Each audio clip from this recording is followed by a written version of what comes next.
Welcome back to Money Mind. The tide is finally turning for the marine leisure business in the region after years of being in a slump. New marinas have been sprouting up one after another, and yacht sellers are saying sales have never been better since the Asian financial crisis in 1997. What's the potential of Asia's boating market? Money Mind's Tan Ping Ping finds out more.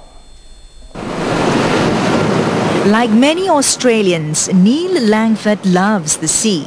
He bought this yacht 8 years ago and has since sailed on it to almost every part of the world, from the Caribbean and New Caledonia to the United States and the United Kingdom. But this is the first time Neil is passing through Asian waters. In Asia, it's a real delight. I think that our experiences so far have been very, very good. We've had a terrific time moving through Indonesia, and now in Singapore. It's been a really nice time. Neil and his wife Lei have just started on their 10-year sailing expedition around the world. For 2.5 months now, they have been leading a sailor's lifestyle and enjoying it. Now I'm living the adventure that I wanted to live for a long time, like many other people on many other boats coming through Singapore and coming through Asia. Increasingly, more and more boating enthusiasts like Neil are taking their yachts to this part of the world, thanks to the spurt of mariners in the region in recent years. Asian governments have been pumping in top dollars to boost their boating industry. They recognize that there is huge money to be made from boating activities, and we're not just talking about tourism dollars. We spend a lot of money on diesel fuel.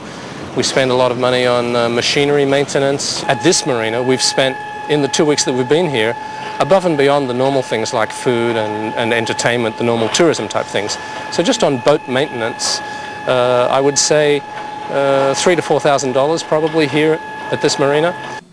This marina is Singapore's newest, named 1 Degree 15. Located on Sentosa Island, just south of Singapore, this $50 million development is touted to be Asia's premium marina. It will have 204 berths, including 13 built specially for super yachts, when completed in the first quarter of 2007. Already, industry experts are betting on 1 Degree 15 to give a big boost to the boating scene in Singapore as well as the rest of the region. In Singapore, the boating culture is always there, but in the past, the location was not the most ideal. Even though there were marina before, the infrastructure surrounding that marina was very different. Here at 1 Degree 15, we have homes for the first time.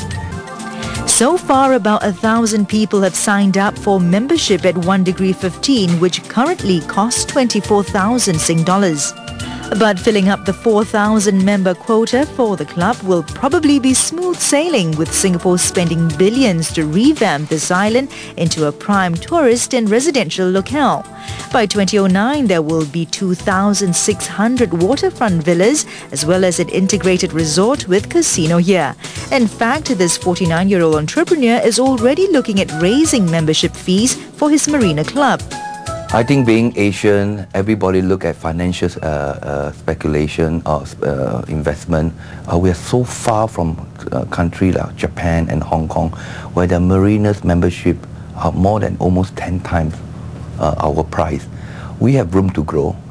Marina operators in the region appear just as optimistic about the outlook. It's estimated that as many as 21 marinas are being developed in Asia right now, from Malaysia and Indonesia to Thailand and China. They will join the already more than 59 marinas spanning across the region right now. The growth potential is exactly there when we get everybody to actually promote Asia as a new boating destination. In Europe and the States at this moment, actually all the marinas are almost full, or actually in Europe it is very difficult to get a place to berth your boat.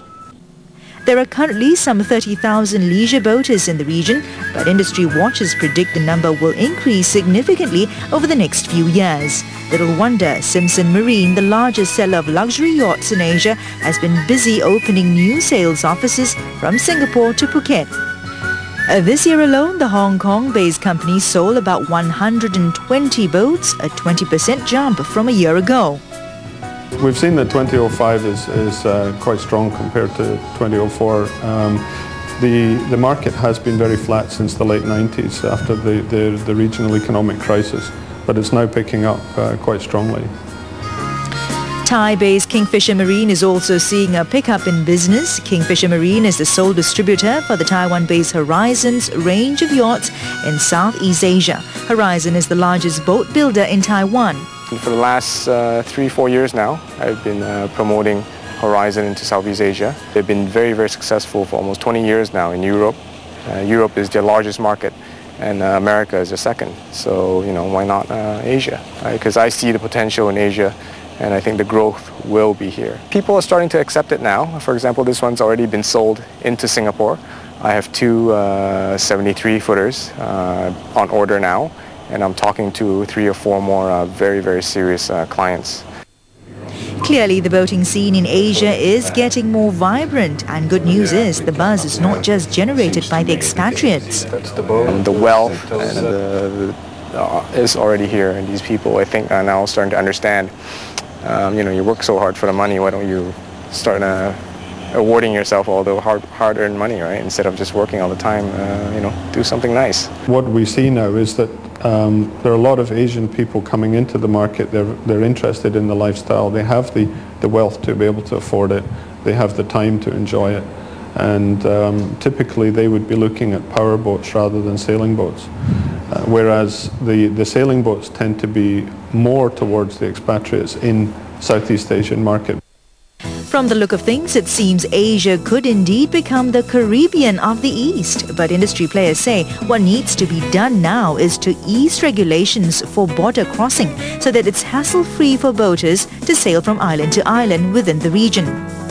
That should be really actually the most important part, that people have fun when they can go. Because there are so many islands here around us. I mean, in Malaysia, a lot of islands. Indonesia, of course, has tens of thousands of islands. We need to go through normal sort of visa procedures wherever we go. Some countries make that easy, some countries make that kind of difficult. Singapore, for example, is very, very good. According to this boater, it's also pivotal to get the structure and design of the marinas right. It's not enough just to throw a few $1 million at the problem. The engineering has to be quite perfect. I think one of the common ones that I've seen in Asia is the development of marinas that don't have adequate protection from wave action. And that would be wave action from passing ships, or even just wave action from the ocean itself, or even wave action from high-speed ferries.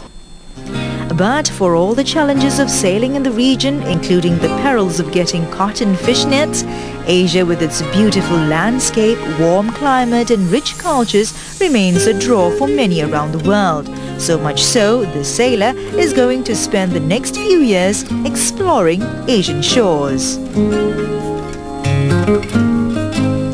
And that wraps up this week's edition of Money Mind. Do join us again next week for more tips on how to grow your money and manage your wealth. I'm Gerard Lam. Have a good week ahead.